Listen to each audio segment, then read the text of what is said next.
Good evening, everyone. Welcome to this webinar today, organized by Sana'a Center. Welcome to our audience on Zoom and also on the live streaming channel across the platforms. If you're tuning in English, this session will be in English, but there is also Arabic interpretation, so you can go to the Arabic live stream channel to select that, or to the interpretation function on Zoom. Let's begin. So today we'll be talking about the recent developments with the Houthis entering the war and the announcements made, followed by a strike on Israel, indicating an escalation in the conflict. Of course, we have several questions that this escalation brings that we will try to address in this panel with our experts, particularly on the future of the proxies, the shift in their role, given that the previous role was focusing on their acting as a buffer for Iran and allowing Iran also to act militarily without taking direct action. Now we see Iran getting directly involved in the conflict with direct action, military action and strikes from Iranian territories, and also facing military action in its own territories. And so the role of proxies has shifted, and we want to understand a bit more what this means for the Houthis, but also for other groups like Hezbollah and the Iraqi militias, and also what this means for the regional security architecture as we see the Gulf being also directly under fire and trying to recalibrate its security strategy. So today with us, we have a lineup of brilliant experts who will help us answer some of these questions. We'll start with Maysaa, who's a senior researcher at Sana'a Center for Strategic Studies. Maysaa has been a prolific analyst on Houthi ideology and governance. Her work examines the group's ideological evolution, internal structures, and domestic and regional positioning. We also have Dr. Thomas Junot, who's a professor at the University of Ottawa and also a non-resident fellow with Sana'a Center for Strategic Studies. He specializes in Iran foreign policy and also Iran-Houthi relations. And he's an author of an important book titled Squandered Opportunity, Neoclassical Realism and Iranian Foreign Policy. And he's also written on the Houthi and Iran evolving relationships and role of Houthis within the Iranian proxy network. We also have Dr. Lina Khatib, who is Associate Fellow at Chatham House, the Middle East and North Africa program, and is a leading expert on Middle East politics with a focus on non-state actors and regional dynamics. She has written widely on Hezbollah and is also a co-author of a book on Hezbollah called The Hezbollah Phenomena, Politics and Communication, where she traced Hezbollah's tools of communication since the early 1980s. And last but not least, we have Haidar al-Shakiri, who is a research fellow with the Middle East and North Africa program at Chatham House, who is an expert on Iraq politics and security and has written and commented extensively on the topic. He's also a co-author of an important report that came out last year from Chatham House called The Shape-Shifting Axis of Resistance.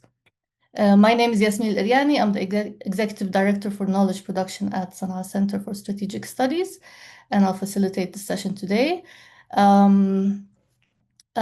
Quick housekeeping. The session will run for about 75 minutes. We'll start with about 40 minutes of discussion with the panelists, and then I'll open up to Q&A. We'll take the questions via the chat box, so please prepare them when you have a question, and please make sure that they are concise and brief so we can pick them up. And you can pose them in English or in Arabic. I'll say again about the interpretation in Arabic. الترجمة العربية متاحة على منصات البث المباشر. يمكن اختيار الرابط المناسب لهذا. أو من خلال تطبيق الزوم بال الفانكشن المناسب لاختيار الترجمة أو القناة المناسبة من التطبيق نفسه. Let's begin with you, Maysaa, and basically we would like to hear from you your interpretation of the timing of the Houthis' decision now to enter the war.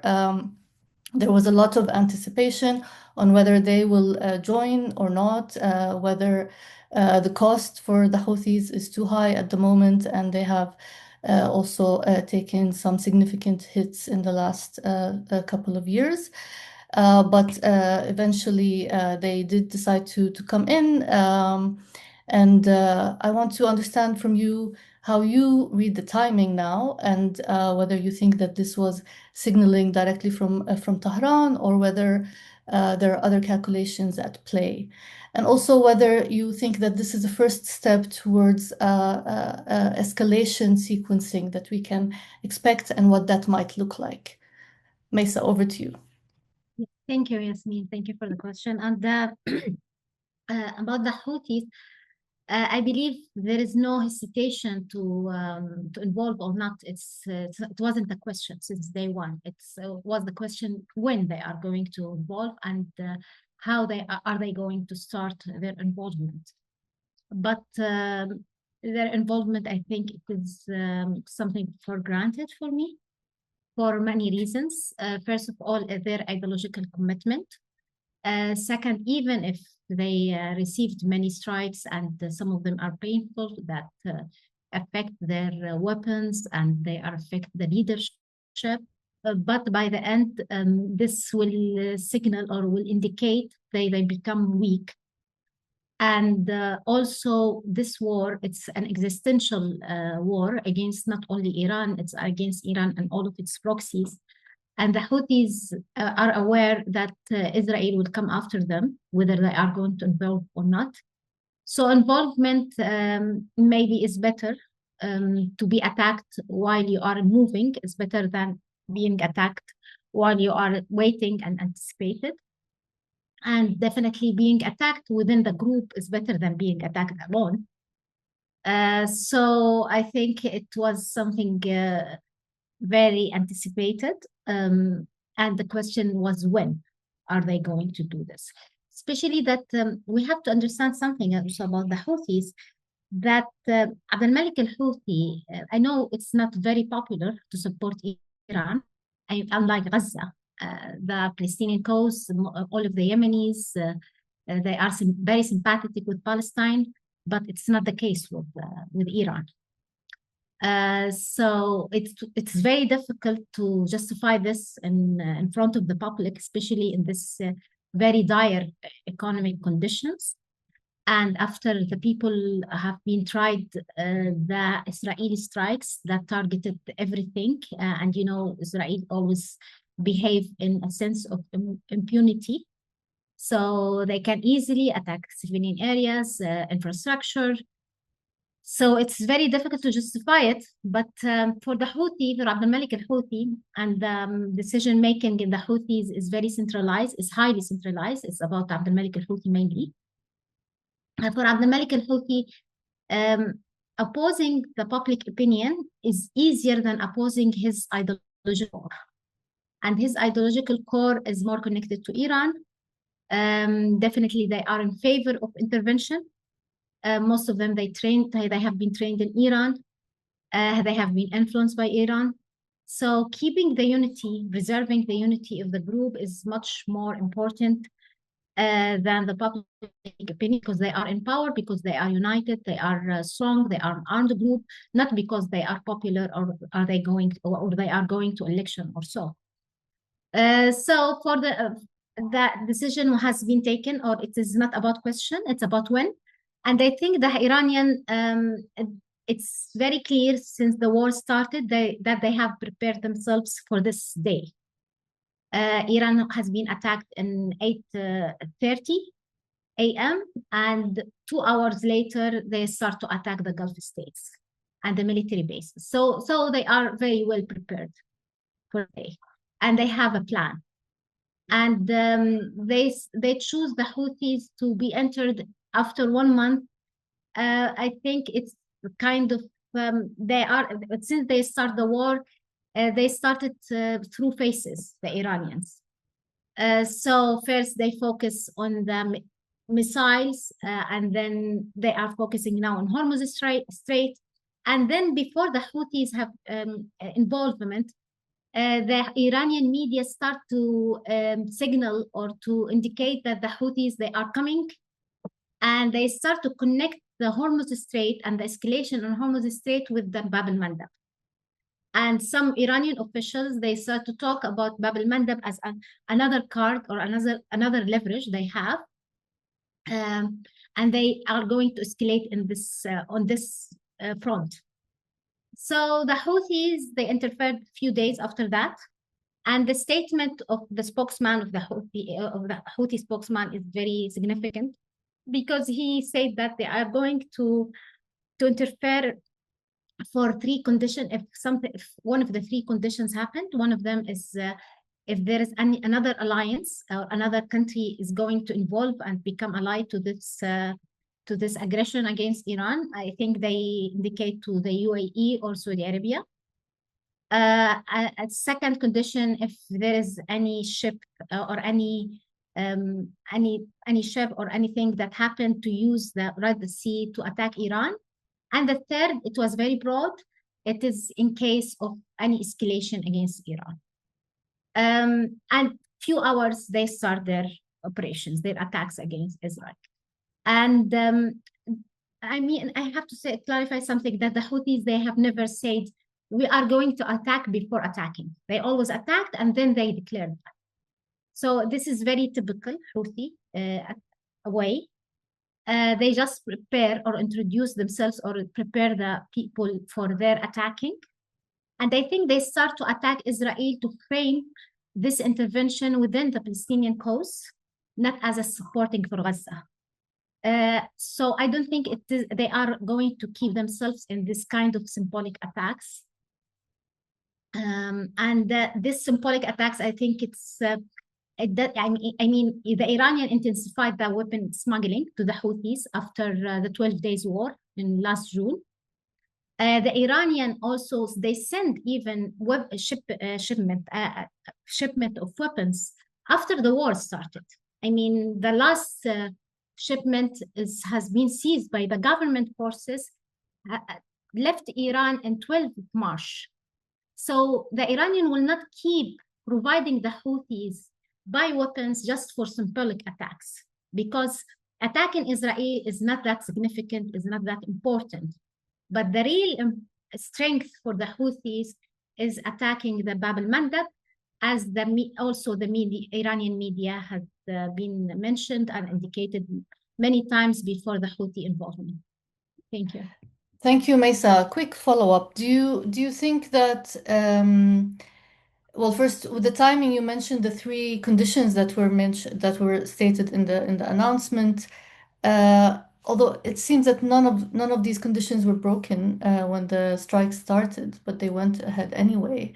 Do you think that the timing may have something to do with the negotiations, if that is even any viable track, or, for example, with the mobilization of the U.S. Marines and military in the region, and the threat of a ground invasion or intrusion? Yeah. I think for both. For the negotiation, so the Iranians, they are going to bargain on another, they have another thing to bargain on.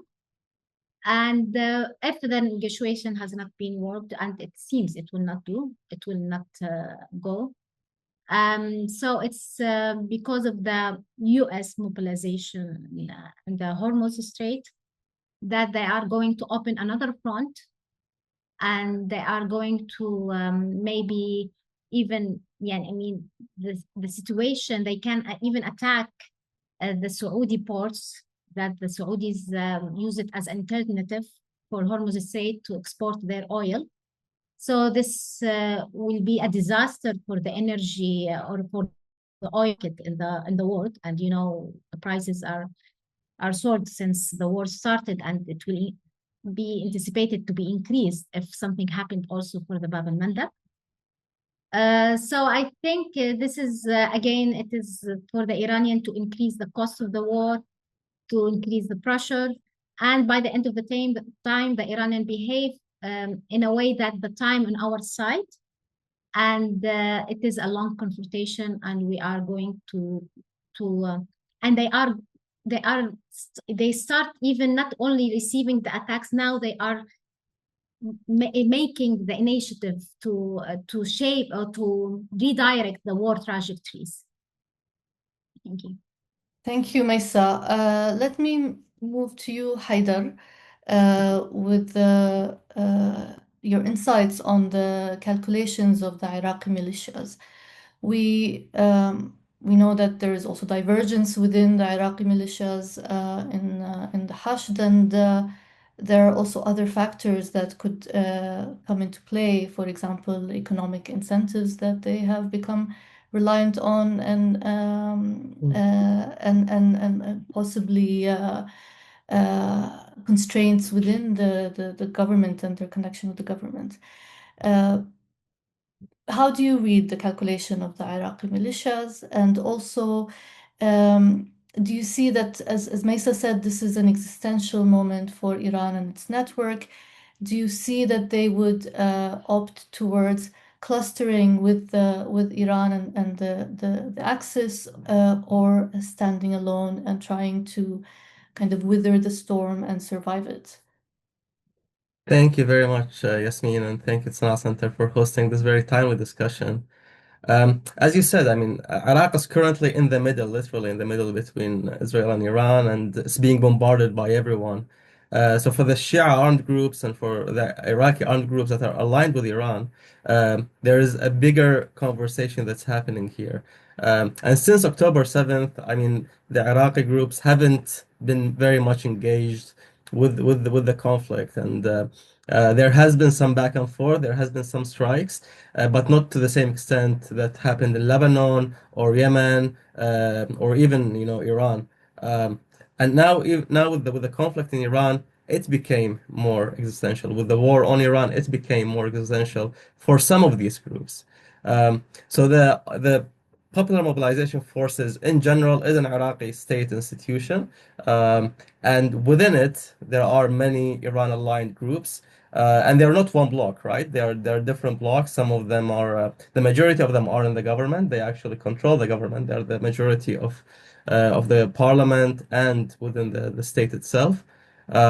So they have various positions towards how to enter this war, how to negotiate with different actors.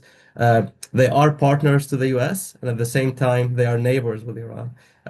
Some of them have this sort of religious and sectarian ties to Iran as well. So all of this combines some sort of a very multi-dimensional group of different networks and different actors that are working as the PMF. So I wouldn't call them proxies per se, because some of them were very vocal against, Iraq's entering this war. Some of them are within the government and they're within the sort of ruling elite, where they're benefiting from an annual budget of $100 billion, more than $100 billion. So wasting that, for the sake of Iran might not be the best thing for them right now. But then there are the other groups that are much smaller. They don't necessarily have active parts in the state. They don't necessarily benefit from the different sort of ministries and the dynamics of the government. Those groups, they have engaged, and they tried to engage before. There was some sort of an agreement. To keep them in line. But now, after the war on Iran by the US and Israel, after the killing of Ayatollah Khamenei, these groups saw this as an existential threat. Not against themselves per se. If they don't join, maybe they will be spared, but against the Shia identity in general. And then there's a question of maybe we are next. So for them, there might be this sort of conversation that, once if Iran is not, it won't continue. If Iran loses this war, then we might be next. And this is something, the Americans and the Israelis have said before. So for them, survival is now very central to this equation, and many factions have tried to, start attacking U.S. Assets in Iraq. There hasn't been many attacks on, on Israel like with other groups, but they attack infrastructure within Iraq, mainly U.S. assets, mainly Kurdish assets. That they, claim that, they have relations with the US or Israel, and sometimes even Iraqi infrastructure and Iraqi energy projects. Um, so what we are seeing right now is just more fragmentation within these groups. So there are certain actors within the PMF, within the Iraqi government, that's pulling towards, de-escalation, towards balancing the relationship between the US and Iran, towards sort of staying out of the conflict. And then there are those rogue groups, and there are not many, but they can be very impactful. That is dragging Iraq into this war by attacking, a base near the airport, or by attacking different assets in the Kurdistan region, or by attacking, an oil infrastructure in Basra. And by doing this, they trigger the retaliation from the U.S. On their spots, and that creates this back and forth dynamic where so far more than 100 people got killed in Iraq, and that's the third number, the highest number after Iran and Lebanon. And then this creates this pull of the Iraqi government into the wider conflict. And what this fragmentation also does is it creates this sense of Iraq is not controlling its own territory. Iraq is not controlling its own sort of dynamics, and this we can talk about later when we talk about the Gulf and some sort of a regional relationship later. Thank you. I mean, actually, that's interesting because Iraq has been since 2003 basically trying to play a very delicate balancing act with its close relations with Iran, but also relations with the Gulf and with the US. Do you see that what's happening now can cause irreparable damage to these relations? How will the government deal with that? And we know that there was also a joint statement by 6 Arab states condemning the strikes coming out of Iraq. Mm. Yeah, that's a very good question. And I think because of that statement and because of the attacks that were happening, and because of the fragmentation inside Iraq, there is no one voice that's coming out and saying, we condemn these attacks, or these attacks are not coming out of Iraq. This is creating, this tension between Iraq and the Gulf states, and the relationship has been improving throughout the past 5 years, 6 years. So that relationship is now much damaged, and many of these countries in the Gulf are seeing Iraq as closer to Iran, as part of the Iranian equation, rather than part of the equation that is pulling the Arabs together. And Iraq didn't really help when creating the tension even before. When they started arguing with Kuwait about the water borders, which is something that started even before this war. So the regional patience around Iraq is thinning, and we're seeing that from statements, but also from the different dynamics diplomatically between Iraq and the Gulf states. But at the same time, inside Iraq, there are also these conversations. So Iraqis are very much aware that we are hurting our relationships with our neighbors. We need our neighbors just as much as we need Iran. We might need Saudi, Kuwait, and others more to a certain extent. So they are trying to sort of centralize decision making. So the prime minister, for example, even though it's a caretaker government, the prime minister is trying to put a steadfast grip on some of these actions. The chief judge in Iraq, who's one of the more powerful political actors in the country is also trying to, the stress that the decision of peace and war should be in the hands of the state and not in these armed groups. And I think some of the Gulf states are seeing this. So there are ongoing conversations between Iraqi leaders to negotiate, the stances. But because of this fragmentation, because of these small groups that are doing that small but very impactful damage, this is hurting that relationship, and this might escalate even more in the future. Thank you, Haidar. Let me move to you, Lina, with maybe the group that's the closest to Iran. And that was maybe the most important and became really degraded in 2024. Did you find that it was surprising that they were able to regroup in a short period and enter the war? They were among the first, also with the Iraqi militias, to enter the war with Iran, or in support of Iran, and we also understand that this is not a very popular thing in Lebanon. So Hezbollah is also dealing with a challenging domestic position at home. How does Hezbollah deal with this, and how did they manage to regroup in such a short period? Okay, thank you. First of all, as ever, thanks to the Sana'a Center for hosting me, and thanks for hosting this talk. I want to start with the big picture just briefly.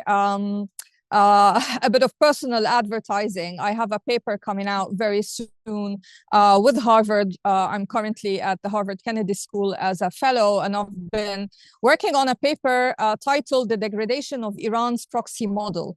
So this should be out in the next few days. And as you can imagine, this is the big picture for what is going on. So when we want to understand what's happening with Hezbollah, we need to think that this is an illustration of weakness rather than strength. So the entry of Hezbollah into this war, to me, is not an indication of strength at all, because the model that Iran had created for its defense and influence has been degraded. When it comes to defense, Hezbollah's entry into the war has not really changed Iran's strategic position in this war. It has become, in a way, a separate front. There are claims that there could be some coordinated military action every now and then, but for the most part, because of the degradation of Hezbollah's communication channels, Hezbollah ultimately is actually quite limited in what it can do. So am I surprised that it has entered this war having tried to restore some of its capacity after 2024? Definitely no, because for Hezbollah, decisions of war and peace are taken in Tehran and not in Lebanon. And so it had no choice but to intervene because Iran asked it to intervene. Iran currently, as far as I can see it, and this also applies to the activation of the Houthis, is using all available tools, but it is pretty constrained in what it can do.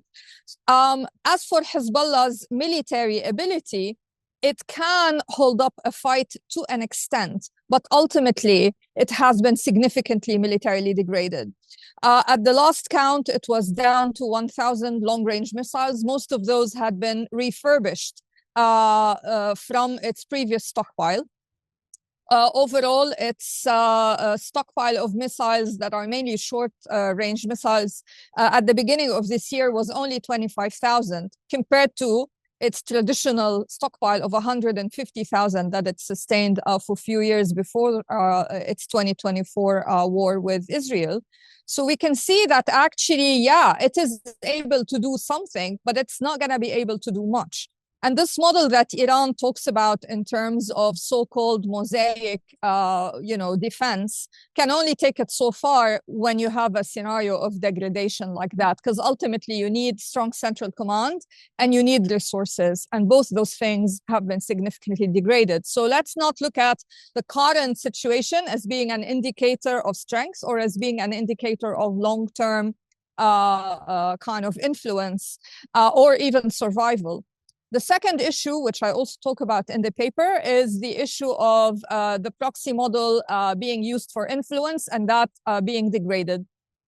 Again, if you look at what's happening in Iraq or Lebanon, you will see that the presence of these proxies for Iran has become a liability for the state.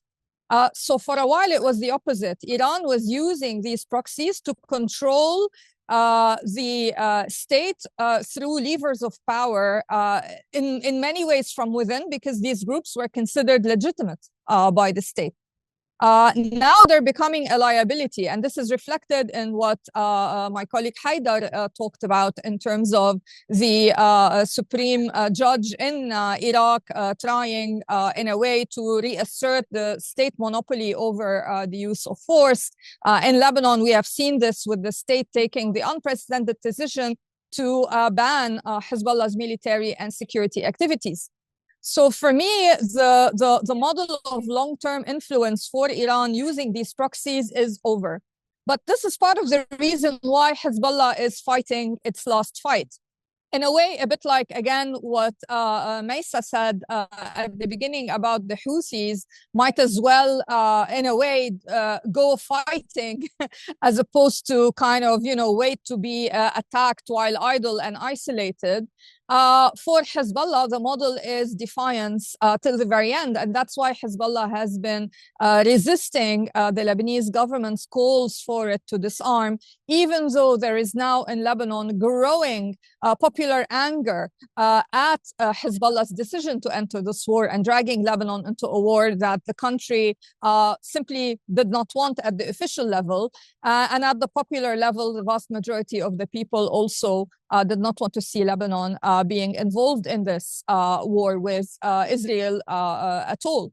And so Hezbollah currently is basically nailing its own coffin, with the last nail. It's a case in which I don't think that there's going to be a political recovery for the group in Lebanon after this period. It is losing the outer circles of support, I would say that, amongst constituents that used to be very loyal to it. It still retains loyalty at the heart of its constituents. And that's to a large degree to do with the political status quo in Lebanon, whereby Hezbollah made itself the only political voice for the Shia community. And a lot of people fear that if Hezbollah loses its status, then its core supporters, will lose their political voice, and they don't see an alternative. And so the onus now is really on the Lebanese government to create political reassurances for all Lebanese. But the situation in Lebanon is unfortunately very tense. Now, the outlook, I would say, is that I see this as being Hezbollah's last war. I don't think it's going to be able to withstand this, even if it engages in skirmishes here and there. And ultimately, this is it. This is the end of Iran's proxy model. It's not going to be an easy end. It's not going to be very short.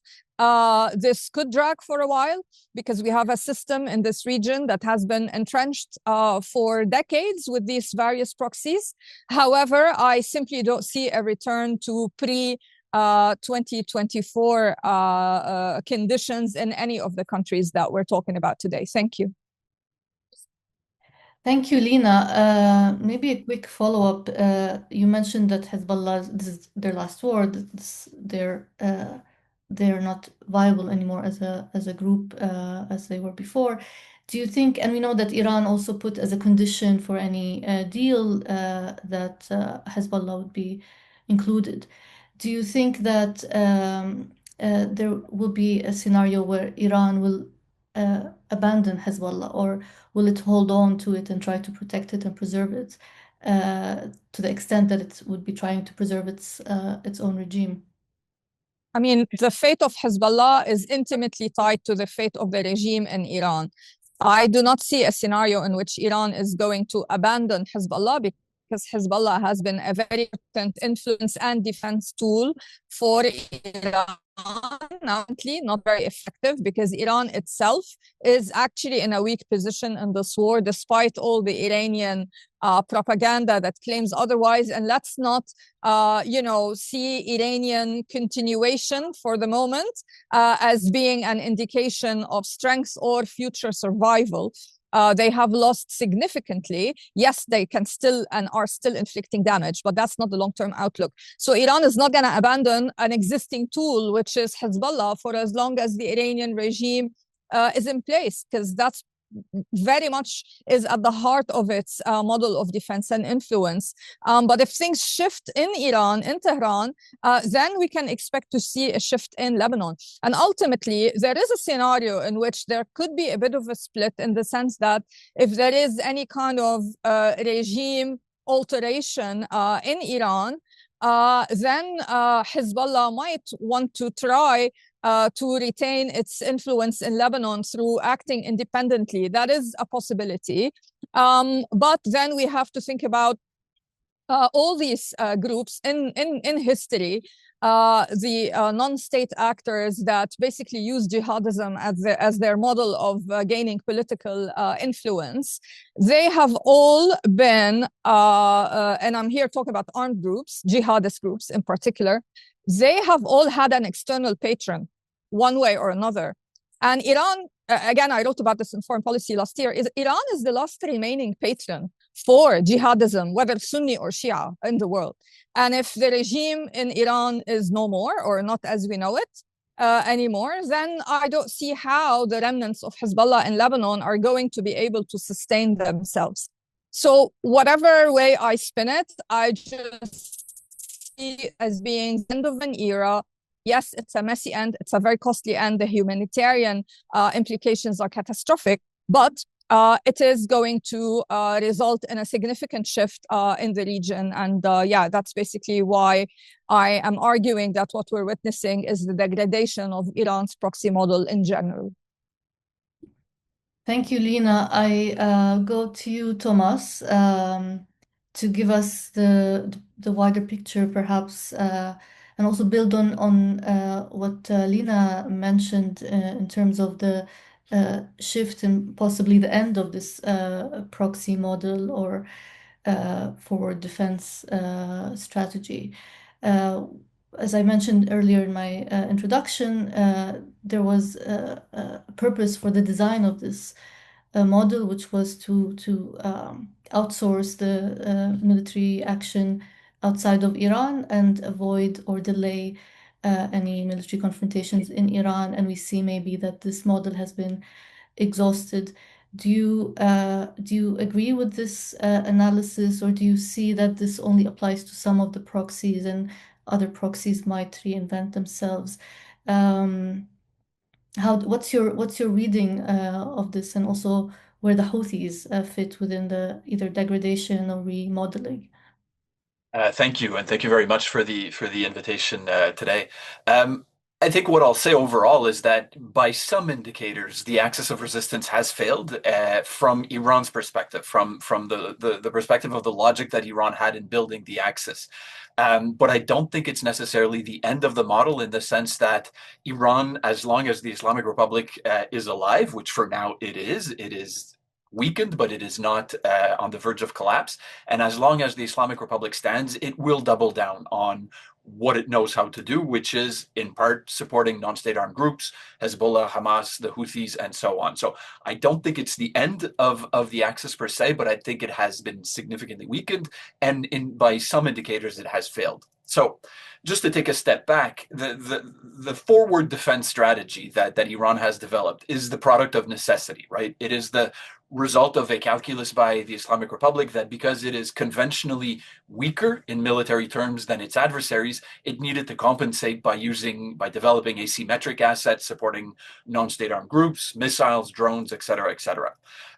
And to me, as Iran becomes weaker, as it is taking a beating at the hands of Israel and the US, as Hezbollah has been weakened, if anything, that logic is reinforced in the sense that Iran being even more weaker, its economy being even more strangulated by isolation and sanction, Iran's conventional military power being even more degraded, look at its navy and air force being more or less annihilated by the US and Israel right now, it basically means that Iran has even less choice than it had in the past of focusing on these asymmetric assets. So the paradox here is that the axis has failed by many indicators, but Iran will have really no choice than to double down on that strategy. What was the strategy of forward defense? Or it's been called many things, but basically the idea was that Iran wanted to push away violence as far away from its borders as possible. This was a lesson of the Iran-Iraq War in the 1980s, that Iran, because of its conventional military inferiority, wanted to make sure that the fighting would be focused in Lebanon, in Iraq, or in other countries, but not within its own borders. To do that, it supported Hezbollah, armed groups, terrorist groups, non-state actors throughout the region. Missiles and drones as well. And the goal for Iran was to establish a balance of terror and not a balance of power. Not a balance of power because Iran was too unequal to even aim to have a balance of power, but a balance of terror. The logic here being we, Iran, can threaten to hurt you, to impose a cost on you, you being Israel and the US in particular, and Saudi Arabia in its own way, so that we will deter you from attacking us directly on our territory because we can threaten to impose a cost on you. That was the logic of forward defense. That was the logic that Iran tried to achieve with the balance of terror. That sort of worked until 2023. It was fragile, it was volatile, it was a difficult balance of terror, but it was a rough balance of terror if you define it narrowly, i.e., Iran was not being attacked directly on its own territory. October 2023, Hamas terrorist attack on Israel. Israel basically unshackles itself from the balance of terror. Israel rejects the restraint, the psychological restraint that had led to the establishment of that balance of terror. And as my colleagues just explained very well, on the Iraqi side, on the Lebanese side in particular, on the Hamas side as well, Israel really rejects those constraints, attacks hard on Iran's proxies, degrades them. And then in 2024, April and October, in 2025, in June, Israel attacks Iran directly. So by that indicator, it is a failure of the forward defense strategy because first Israel, and then in June 2025, on a small scale, the US, there is a direct attack on Iran's territory, which was the entire purpose to avoid. So by that measure, it failed. And what we're seeing now, as of about a month ago, just over a month ago, Israel and the US are attacking very hard. And I agree with one of the points that Lina mentioned a few minutes ago, in the sense that yes, we're talking a lot about Hormuz now and the gains, the very real geopolitical gains that Iran is making by actually implementing its threat to close the Strait of Hormuz, a threat that we had known for decades that Iran would use, whatever President Trump is saying. Now we actually see that in practice. But it is noteworthy that the real source of leverage that Iran has now, with the strategy of forward defense having failed by its own criteria of forcing the avoidance of a direct attack on Iranian territory, the main source of leverage that Iran has is Hormuz. That is its own capabilities, its own missiles and drones, and it is not from the axis of resistance. With the partial exception here of what Maysaa said, which is keeping in reserve the capability of the Houthis to threaten the Strait of Hormuz, the Bab al-Mandab, which would be the other major source of leverage that Iran would have. And if I can make one last point before moving on here, why haven't the Houthis attacked the Bab al-Mandab so far in the past month? The attack that they launched on Israel on Saturday with missiles, not clear the exact number yet, that was very limited. That is not going to impact the balance of forces in the war. Israel can intercept them with its missile defenses. It doesn't actually change much in the war. Would Iran want the Houthis to attack shipping in the Red Sea now, or even before now? I don't know the answer to that question for a fact. I can't prove that it's a yes or no. My suspicion is that Iran would want the Houthis to attack shipping in the Red Sea, but that the Houthis are reluctant to do it. I can't prove that. That's only speculation. But if the Houthis did that, that would be a tremendous source of leverage for Iran in terms of further damaging the global economy, further providing leverage to Iran in terms of shaping whatever post-war arrangement comes out of the current round of violence. But the Houthis are mindful that with the survival of the Islamic Republic now being guaranteed is maybe a bit of a too strong a word, but its collapse is not imminent. There is a case to be made that for the Houthis to attack shipping in the Red Sea would have been a last resort if the survival of the Islamic Republic was really at stake, which it is not now, at least not in the short term. So the Houthis would rather avoid the massive retaliation that would most likely come from them really attacking shipping in the Bab el-Mandeb. For them to launch missiles at Israel allows them to say that they're doing something, to claim the mantle of resistance, while avoiding the cost of really entering the war, which I think for now, not to say they won't do it later, but for now they would prefer to avoid. Thank you, Thomas. I know that Lina will have to leave us in 8 minutes, so I will try to get as much as we can from you, Lina, before you go, and then continue with the others, because there's a question, of course, about to Maysaa about whether the Houthis will remain within this symbolic strikes realm, or will they take it to the Bab el-Mandeb and beyond, or maybe the Saudi assets. But I want to get to that with Maysaa for more detail. But before we do that, I want to ask Lina maybe a compounded question, and you can probably answer it in 5 minutes, I think, or less. But we know that the Gulf states have been lobbying extensively against this war, and they saw that their demands and their concerns were disregarded from Washington. Do you see that down the line the US administration could listen to its Gulf allies and diverge from the goals of Israel that it has been supporting since the beginning of the war? Or do you see other factors that could make the US change course? For example, global economy or other things. But I would like to also know how you think the assessment from Washington is with regard to the Gulf states and their diplomatic efforts to stop this. And then maybe another part of the question would have to do with negotiations, and I want to know from you what you think this will result in, if anything, and whether there are some demands for a guarantor. Do you think China could play a role here, especially with the Pakistan talks? Okay. When it comes to the first question on the US and the Gulf, the US is aware that obviously the Gulf is right there, and therefore, would naturally, sadly, be the easiest for Iran to attack. And what the US has been trying to do with Gulf countries is minimize the damage as much as possible. And that's why we've seen a lot of fanfare around this scenario of Gulf countries supposedly asking the US not to enter the war. However, as things stand, none of this matters really anymore, because Iran has shown that it is attacking civilian infrastructure all over the Gulf regardless.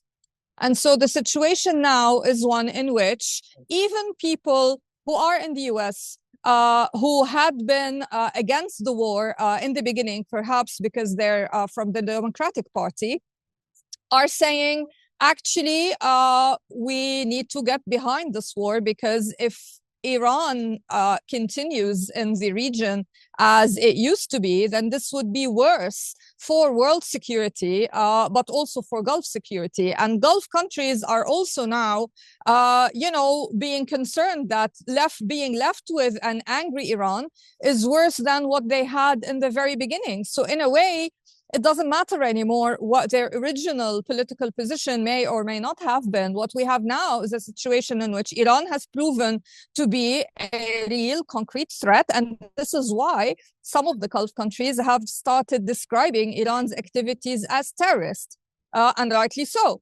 And so we're in a maximalist scenario now, where if the US stops, everyone will actually lose. And frankly, the Trump administration would lose face as well. So I think we're in it for a while, and the maximalist demands on part of the United States and Israel are to be taken seriously. And I don't think there is a divergence in Israel's and the US's positions in this war. Because again, if left in place, then Israel would continue to be threatened by Iran. And this was the whole point behind the war from the very beginning. It's about Israeli security primarily. And that's it. They don't want to, neither the US administration or the government in Israel, find themselves in a couple of years' time going back to this war. So the vision is, yes, it's high cost. However, it's worth the short-term pain for the longer-term gain. And as for the negotiations, because of what I just said, I highly doubt that we're going to see an off-ramp through negotiations anytime soon, unless, which is not possible, the Iranian regime suddenly says, fine, we are surrendering, because the demands from the US administration are basically surrender terms. And this is not how the Iranian regime wants to end. It doesn't want to end, but if it is facing an existential war as it is now, it would rather die fighting. And so I don't think negotiations now are going to really do much. However, it's always important to have a diplomatic track. And if anything, the diplomatic track is showing us new alliances formed, new pragmatism happening. Let's not forget that Pakistan has very good communication channels with the IRGC. And also a security agreement with Saudi Arabia. So in a way, these negotiations could be preparing the ground for handling what comes next in Tehran, which is very important. So I wouldn't dismiss them, but I wouldn't see them as being about ending the current war soon through diplomacy. Thank you. Thank you, Lida. Thanks a lot for your time. We'll continue for another 15 minutes with the other panelists. Maysaa, I will come back to you, and there are also some questions in the chat that I will direct to you as well. One of them is whether you think that the blockade in Bab el-Mandab would be inevitable by the Houthis as the next stage of the war. And also within this same question, you can maybe reflect on whether the Houthis will remain within the symbolic strikes on Israel, or whether they have something else in plans, and if you also have some reflections on the sequencing around that. Yeah, as I clarified in the first intervention, that the Iranian media and some Iranian officials have been said repeatedly that they have the leverage of Bab el-Mandab. And they connect the Bab el-Mandab with Hormuz Strait. I mean, they said any escalation in Hormuz Strait will lead to another escalation in Bab el-Mandab. So I think it depends to what is going to happen next week after the deadline of Trump ends. If there is any breakthrough diplomatically, which is unlikely so far, but if it has not happened, so I think it's more likely that the Houthis will escalate against Bab el-Mandab. They may escalate even against Saudi Arabia, because there are Houthi troops on the borders with Saudi Arabia and on the Western coast. So they are prepared to these two fronts, the Saudi front and Bab el-Mandab front. And I think if they are going to start to attack the Saudis, or even at least to disturb or to stop their plan for the alternative exporting, the alternative plan to export its oil, this will threaten a full-scale war in Yemen at some point. Because maybe the Saudis are hesitated to retaliate against Iran, but I don't think this will be the case with the Houthis. And I think this means also that the roadmap is dead. It's going to be dead, totally dead. Actually, it was partly dead before this intervention, but maybe it will be totally dead. I think between Gaza war, between the end of Gaza war and this war, the Saudis start to resume negotiation with the Houthis about the roadmap.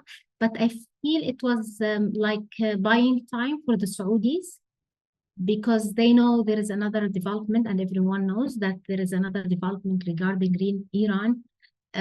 So it will change the powers, and the Houthis are not like the past.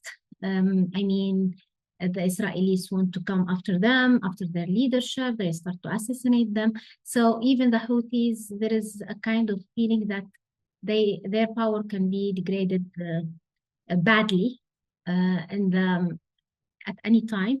Especially the problem of the Houthis, they are not a state like Iran, and they are not like Hezbollah. I mean, there is no institution, and it's very individual leadership. So they may face a big trouble if it happens something for the real leadership, mainly Abdul Malik al-Houthi. So it opens to many future scenarios, and if it depends to the war and what is going to happen next week. Thank you, Maysaa. I think with that, you also answered a couple of other questions. Maybe just a quick follow-up on what you mentioned about a full-scale potential of a full-scale war and end of the peace talks or peace roadmap. This is, of course, a very gloomy scenario. But do you see, if in the case of a full-scale war, how different or similar would it be compared to the 2015 war? And do you think that what are the conditions for Saudi to move into something like this, while it is also facing other threats and perhaps preoccupied with multiple challenges? I think, first of all, it's very huge. There is a huge difference that the Saudis this time, they have ground troops. When they started the war in 2015, there was no ground troops that receive orders or something from the Saudis, or there is any kind of coordination. So the Saudis heavily relied on the airstrikes, and this might work at some point in the south, because it's very far from the areas, the supplies area of the Houthis, and many issues. And there was a local resistance there that have been weaponized, heavily weaponized by the coalition at that time, and randomly weaponized also. But now they have organized almost, the structure has been unified somehow.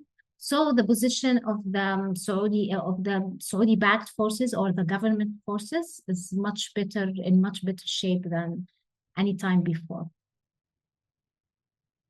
Thank you, Maysaa.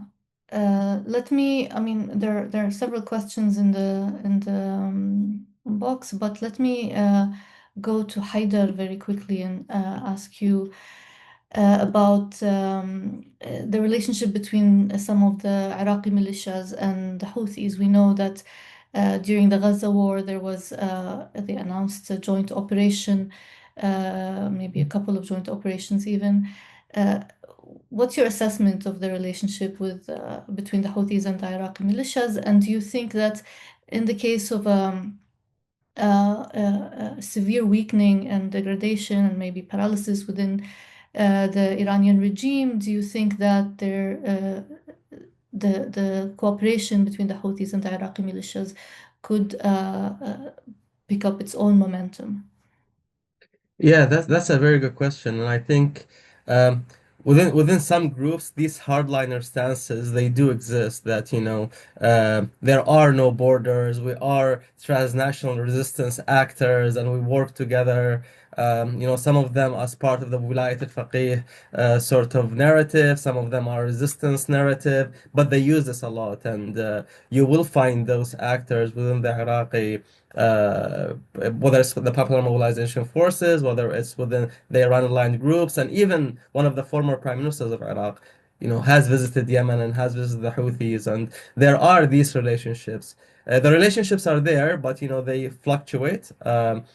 Before, when these groups had a lot of access to resources, to arms, the relationship was at its peak, and they were, hosting some Houthis. They were working together. We saw reports of that at least. And then, some of them would go to Yemen as well, and they would have these relationships. However, at the end of the day, it's they go back to their original structures, original roots, because that's where they get their resources from. That's where they get their support from. So as they are weakened, as Iran is weakened, I think they would remain more secluded within their own sort of networks. They will try to at least survive and survive within their own surroundings for the time being.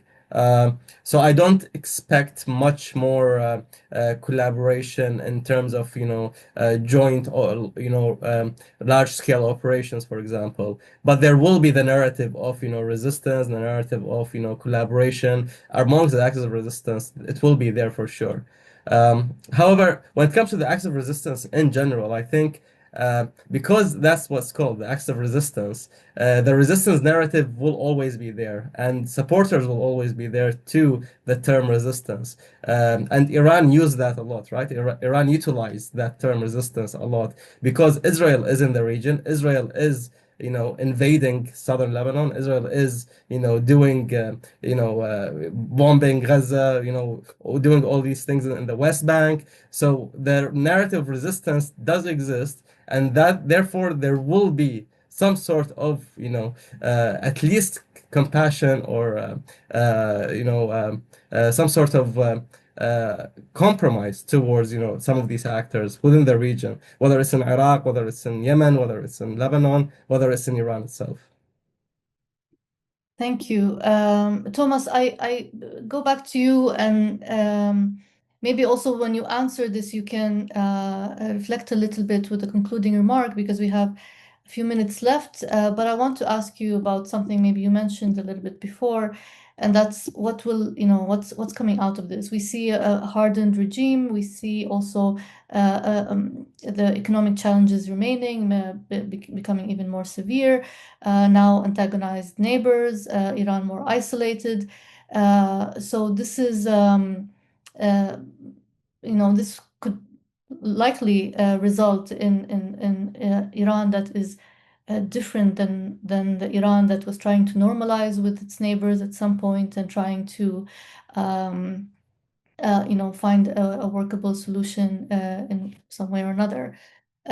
How do you see this hardened regime in Iran coming out of this and also still dealing with the challenges that existed before the war, and also a population that is restive, and all the other challenges, economic and otherwise? We heard Lina mention perhaps new alliances. Do you see that factoring in the Iran post-war, whatever that may look like? And also maybe you can reflect in your answer about how you see this whole thing reshaping the region more broadly and not just Iran. Thank you. So I think the one sentence answer to your question is that Iran will emerge from this war weaker but more aggressive, nastier, more vengeful. And I'll nuance that a bit, and then I'll break down the more aggressive part. When I said that Iran will emerge weaker, I think on balance that is likely to be the case, even though it's not a clear yes or no or black or white answer. On many fronts, Iran is being weakened. It's being weakened a lot. Its military capabilities are being degraded significantly.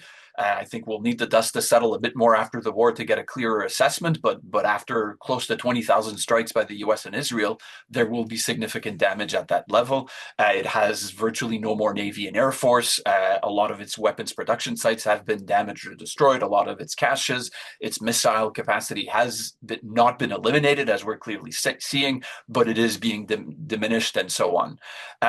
Added to the military dimension, there's the economic dimension. Its economic infrastructure is being damaged. We saw steel and cement plants being hit.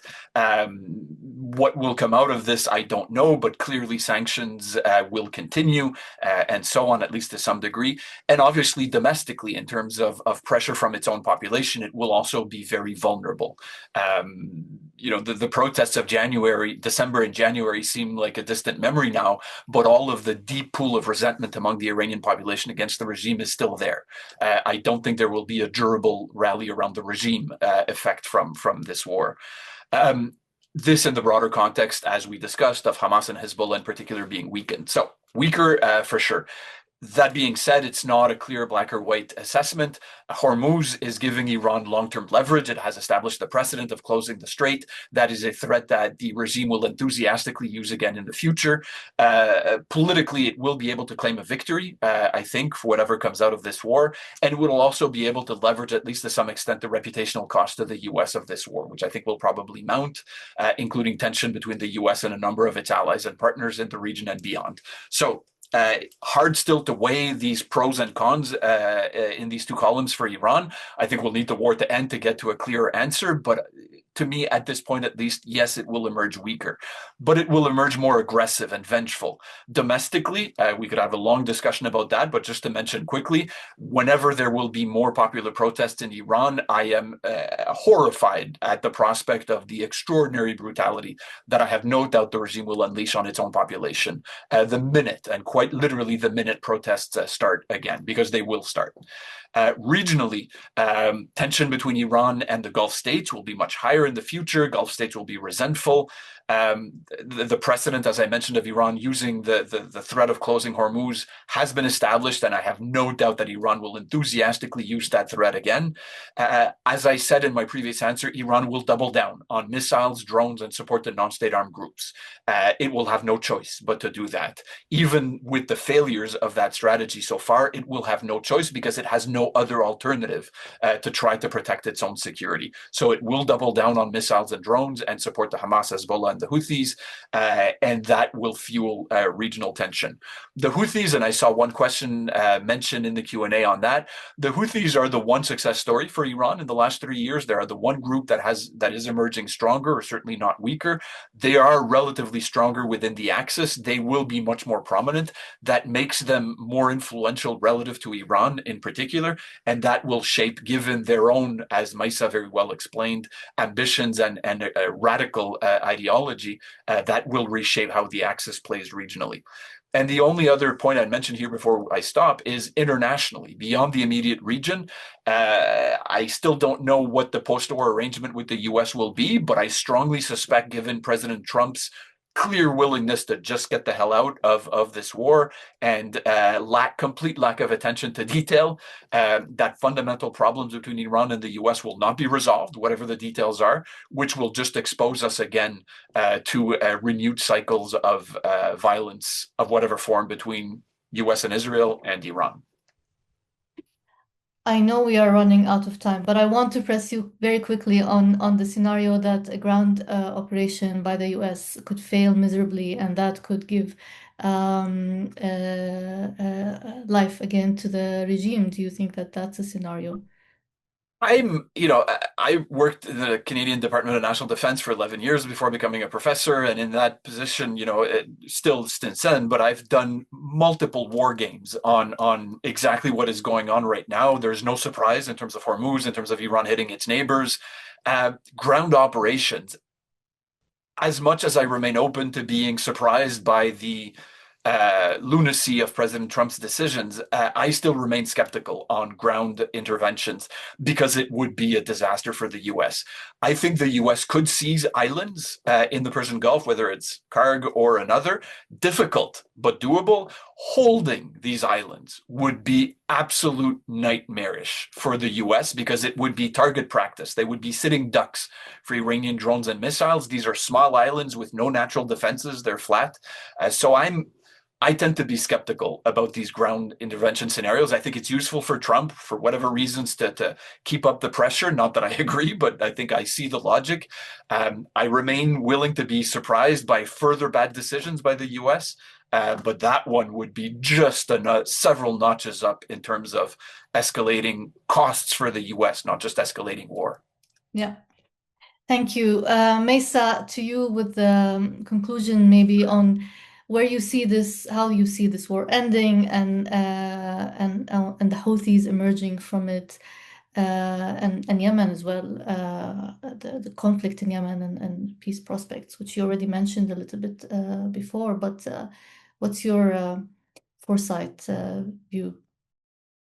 Yeah, whatever the Houthis are going to do in this war, I think they are going to be weak because they have already not fully recovered from the previous strikes from US and Israel last 2 years, and also it weakened their position inside of Yemen, and this will exhaust them in a regional war.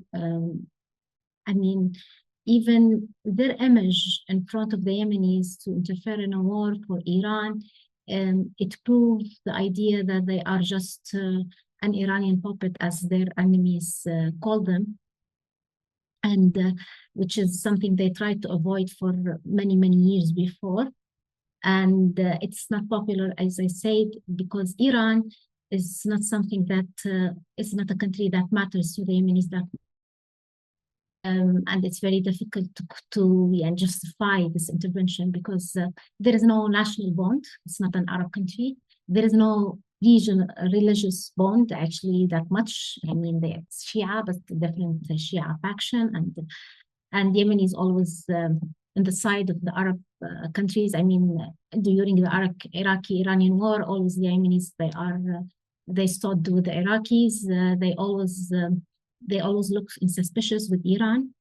And definitely what worries me is definitely the situation in Iraq and Yemen, in Lebanon, in these areas. And in addition to this, the situation in the Gulf states, because I live here and I saw the increasing of enmity and social tension inside of the Gulf in some countries. And the worst, the economic effect of this war. I mean, this war will not save Iran or the Iranian regime from the anger of the people at some point when it ends. And it will not, the Gulf states, the secret social contract between the governments and the people is the luxury life. So if they fail to provide it at some point because of the economic pressure, because of this war, I think we may face some troubles here. And yeah, it will change definitely the face of the region. Thank you, Maysaa. Over to you, Haider, to conclude the session.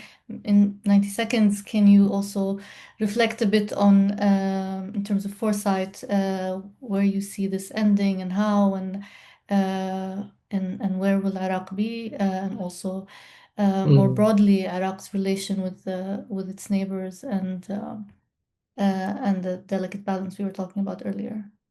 Yeah, I mean, I fully agree with Thomas. I think there will be more, there will be some sort of a messy de-escalation that will lead to some sort of a lasting danger from Iran and some of these groups, and this will lead to more fragmentation inside Iraq, weaker command structures alongside these groups, and smaller armed groups might even emerge, trying to survive, becoming more unpredictable, more localized. And we saw this after 2003 in Iraq when, there was that chaos. So that is similar for Iran. However, what I really see is that, the bigger share of the harm would be more on societies rather than the states. So, these messier actors, these chaotic actors will be targeting societies, civil society and other actors rather than, the states, because there will be the more powerful ones against those actors. Thank you. Thank you, Haider. Thank you, Thomas and Maysaa. I hope this was useful. We covered a lot of ground, and it's still a lot of moving pieces, and we don't know where they will fall.